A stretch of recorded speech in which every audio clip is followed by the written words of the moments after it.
제자들만 특별한 게 아니라 우리도 그렇게 살 수 있다. 그렇게 살아야 된다. 그래야 시원하다. 그래야 자유롭다. 진리를 알지니 진리가 너희를 자유케 하리라. 너희가 땅에서 매면 하늘에서도 매일 것이고 땅에서 풀면 하늘에서도 풀린다. 참 희망적인 얘기죠. 왜냐하면 내가 풀면 되니까요. 그러한 결정권이 스스로에게 있다라고 하는 이야기니까 내가 어쩔 수 없는 것들이 아니니까요. 우리가 삶을 살아온 그 선악 구조 이분법 이라고 하는 삶의 구조가 기준과 이유와 목적과 의미와 이런 그 많은 것들로 삶을 살아왔기 때문에 그렇게 삶을 살면서 형성된 내가 있거든요. 규정된 내가 있단 말이에요. 그런 것들이 수많은 가지로 우리 자신을 나는 이런 사람이야 라고 규정을 하고 있거든요. 규정을 하고 있다라고 하는 건 부분적인 것에 내 경험과 또 주변에 들었던 말과 세상의 기준을 가지고 그 안에서 나를 맞추는 거거든요. 그 감옥 속에 나를 넣는 거죠. 어디에? 세상이 말하는 기준에. 그 감옥 속에 나를 넣으니까 그게 바로 지옥인 거예요. 그게 묶는 거죠. 매는 거죠. 왜 매는 거냐? 왜 묶어두는 거냐? 거기에서 내가 나아가려고 하지 않는단 말이죠.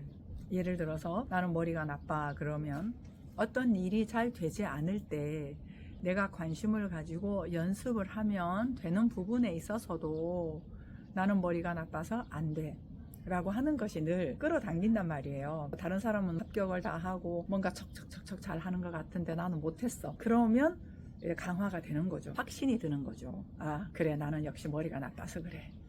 이런 것들이 우리가 많이 있단 말이에요.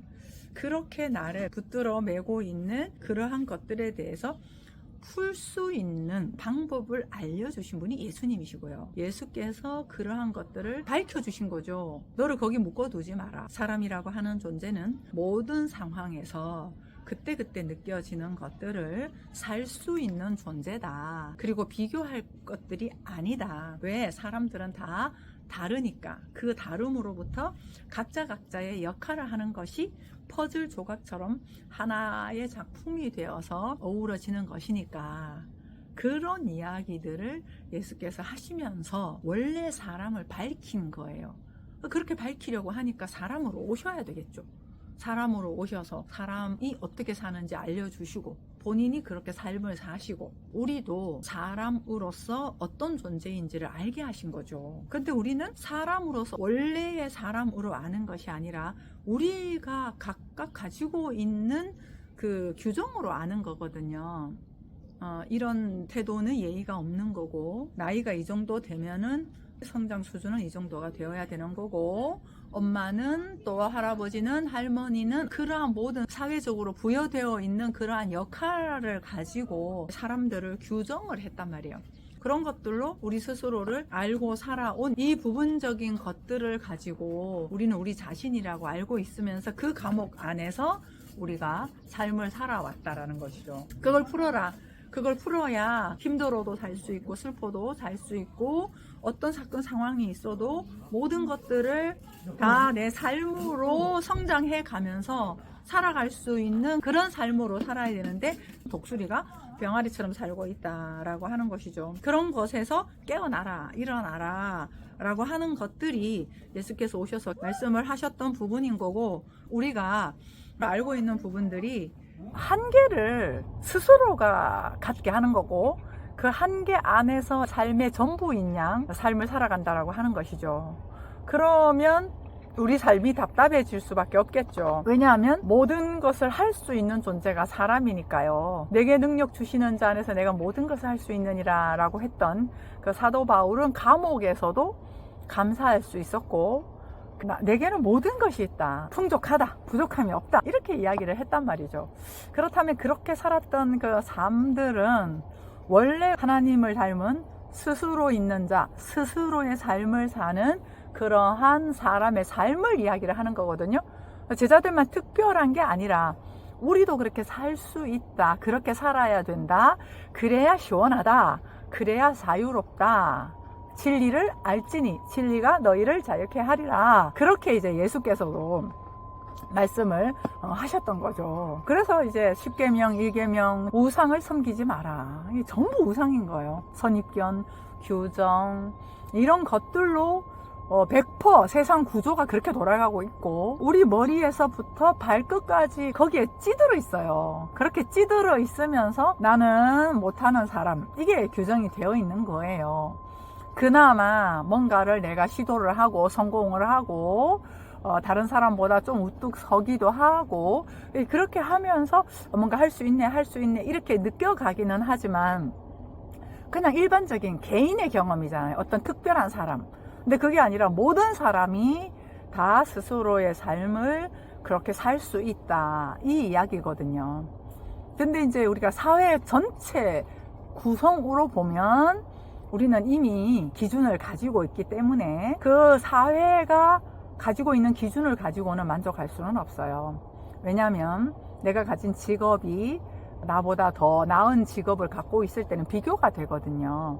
학력도 마찬가지고 외모도 마찬가지고 내가 사는 집, 차, 뭐 이런 등등의 것들도 있잖아요. 그러한 것들이 비교를 가지고는 안 된다. 비교가 아니라 한 사람 한 사람의 온전한 사람으로서 그 온전한 사람이 하고 있는 역할에 있어서는 어린 아이든지 나이가 많든지 적든지 여자든지 남자든지 돈이 많든지 적든지 어떤 환경을 살고 있건 간에 동등하게 어떤 역할을 하고 있다. 한 사람도 필요 없는 역할은 없다. 이런 거죠. 예, 그렇게 보려고 하면 선입견이 없어야 되는 거죠. 좋다, 안 좋다, 더 낫다, 나쁘다, 선하다 이러한 기준을 가지고 보는 한은 평등이 이루어질 수는 없습니다. 사람의 어떤 행위가 부조화스러울 수 있겠죠. 또 내가 원하는 바에 습관을 들이고 싶은 것도 있겠죠. 근데 그 이전에 그 모든 것들을 하고 있는 사람이라고 하는 존재는 똑같다. 사람이라고 하는 존재는 평등하다. 이런 이야기를 하는 거예요. 그러니까 이 사람의 존재성에 대해서 우리가 규정을 했다는 거죠. 내가 지금까지 살아온 삶의 경험에서 어떤 실수를 하거나 내가 원하는 바가 잘 이루어지지 않거나 학창시절에 공부를 못했거나 놀림을 받았다거나 혼이 많이 났다거나 심하면 폭력을 경험하는 반복되는 그런 일상에서 살았거나 이러한 모든 환경 가운데 살면서 우리는 나라고 하는 존재를 규정을 해놨단 말이에요. 그 규정해 놓은 것에서 나와라 이제. 세상이 보는 네가 아니다. 세상에서 경험한 것으로 나는 이런 사람이야 라고 한 네가 아니다. 그건 상처나 어떤 행동이나 어떤 사람들의 인식이나 그러한 것들을 가지고 나는 이런 사람이야 라고 내가 만들어 놓은 거다. 그런데 하나님이 보는 너는 그게 아니다. 충분한 사람이고 그 사람이 하는 그 모든 행동들, 말들, 움직임들 그런 밑바닥에 흐르고 있는 건 잘 하려고 하는 생명의 속성이다. 그런데 잘 모르면 자꾸만 내가 나를 부족하다, 어리석다, 못났다 라고 하는 것으로 규정을 할 거고 나 자신에 대해서 알면 모든 실수나 또 잘 안 되는 부분들은 알아가는 것으로 가져가겠죠. 아, 이렇게 한번 해보자. 아, 내가 이걸 잘 몰랐네. 다시 한번 물어볼까? 저 사람 하는 거 보니까 대단하다. 오케이, 나도 한번 그렇게 살아보자. 이렇게 함께 살아가는 거거든요. 함께 살아가는데 이런 것들이 이제 비교가 되다 보니 경쟁을 하게 되고 그 경쟁을 하면서 또 우열을 가리게 되고 거기에 안 되면 질투, 분노 이런 것들이 되는 거고 내가 조금 더 잘하게 되면은 우월감을 가지면서 그렇게 우리가 삶을 살잖아요. 왜? 사람이 모두 하나님의 형상과 모양으로서 있는 그대로 충분한 그리고 각자 스스로의 삶을 사는 거기에는 이유가 없고 기준이 없고 조건이 없고 그 사람의 만큼의 최선을 다한 거고, 이 사람은 이 사람의 최선을 다한 거고, 그러니 각자 그대로 충분하다라는 것으로부터 우리가 함께 소통이 되어야 가능한 것인 거죠. 그래서 이런 어우러짐, 하나됨, 이게 이제 교회인데, 그리스도를 머리로 한 교회다, 지체다, 같은 지체다, 이런 이야기를 하잖아요. 그러면은 우리가 메고 있는 걸 풀어야 돼요. 그래서 이사야서에도 너희 죄를 스스로 씻으라, 이런 이야기가 있잖아요.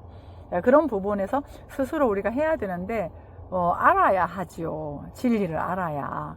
내가 지금까지 알고 있는 건 부분적인 건데요, 상대적인 것인데요, 율법적인 것인데요, 이 세상에서 가지고 있는 기준인데요, 선과 악이라고 하는 거요, 그걸 바탕으로 한 분리인데요, 그걸 가지고 아무리 알고 해봤자 더 열심히, 더 노력하고, 더 이기고, 더 쟁취하고, 그것도 안 되면 아예 나를 낮추어서 사람들한테 맞춰가고, 내 거는 없이 그대로 모든 사람들한테 나눠주면서, 이런 방법을 우리가 강구할 수밖에 없다 이거예요. 정말 스스로의 주체가 되어서 나눠주면 풍요로워지는데, 그게 아니라 그 방법으로 내가 함께함을 살려고 하면 결국은 내가 쟁취하는 거나 함께 살기 위해서 맞춰주는 거나 나눠주는 거나, 그건 매 한 가지다 라고 하는 것이죠. 그래서 한 사람 한 사람의 온전함, 충분함이라고 하는 것이 인정이 되면서, 그러한 충만한 한 사람이 그대로 충분한 사람과 하나 되어서 거대한 충분을 이루는 것이 요한계시록에 이야기하고 있는 왕 중의 왕. 너도 왕이고 나도 왕이고 모두가 왕인데, 그 왕들의 나라가 왕국이에요. 그래서 왕 중의 왕이다, 이렇게 이야기를 하시는 것이죠. 그래서 오늘 말씀은 내가 풀어야 된다. 그럼 내가 규정하고 있었다는 걸 알아야 되죠. 나는 못난이야. 내가 못난이라고 규정하고 있었구나. 사실은 그게 아니네. 이런 경험을 내가 하면서 내가 못났다고 느끼네, 내가 머리 나쁘다고 느끼네. 아니지. 못난 사람은 없잖아. 사람은 귀하잖아. 그리고 내가 하고자 하는 것들에 있어서 할 수 있는 만큼은 내가 정성을 다하고 있잖아. 그러니까 괜찮아. 그리고 좀 부족하다라고 느껴지는 부분들, 그런 부분들은 내가 관심을 가지고 연습을 하면 해낼 수 있는 거잖아. 내가 정말 그게 필요한가, 정말 절실한가, 이 부분만 명확하게 세우자. 진짜 필요하면 사람은 하게 되어 있거든요. 그래서 내가 메고 내가 푼다, 그 부분에 대한 원리를 예수께서 우리에게 알려주셨고요. 하나님의 온전하심처럼 너희도 온전하라. 이 이야기는 규정하지 마. 다 괜찮다. 있는 그대로 모든 것들은 삶을 이룰 거다. 네가 실수한 건 합력하여 선을 이룰 거다. 세상에 그 어떤 것도 불필요한 것은 없다. 이 이야기를 한 것이 전체 율법의 재해석의 결론이었습니다. 그러한 부분으로부터 오늘 삶을 살아갈 때 내가 부딪히고 불편하고 힘들고 속상한 그런 것들이 느껴질 때 내가 규정한 부분이 부딪히는구나. 흘러가는 물처럼 모든 것에서 부대껴 가면서도 자신의 길을 가는, 부대껴 가면 갈수록 흙들이 돌들이 깎여가면서 넓어지기도 하죠. 그렇기 때문에 그 모든 것들에 대해서 삶으로 알고 살 수 있는 거예요. 불편함도 살 수 있고, 내가 실수를 반복할 때도 그 장면에서 또 살아가고, 아파도 살아가고, 그렇게 삶을 우리가 살아갈 수 있단 말이죠. 그러한 부분들에 대해서 원래 우리 사람의 자유로움, 그 방대함, 그 힘, 그런 삶을 살도록 예수께서는 말씀하셨습니다. 선입견 우상입니다. 규정 우상입니다. 우리는 우상의 세계에 살고 있고 내 시각도 우상으로 보고 있는 것이 100%입니다. 그것을 인식을 하고, 이게 죄인이죠. 죄인임을 인식을 하고 거기로부터 말씀을 묵상하면서 그 말씀으로 사는 거예요. 온전하다. 사람은 하나님의 존귀한 자지, 왕같은 제사장이지, 스스로가 보고 스스로가 선택하는 존재인 거지 하면서 연습을 하다 보면 이제 예수께서 말씀하신 것들이 피와 살이 되는 것이죠. 지금까지의 선과 악의 잣대가 피와 살이었던 것처럼 이제는 내가 먹는 양식은 너희가 먹는 양식하고 다르다라는 것으로 우리의 양식도 달라지면서 체질 개선이 되는 것이죠. 예, 내가 맺고 내가 풀 수 있습니다. 화이팅입니다.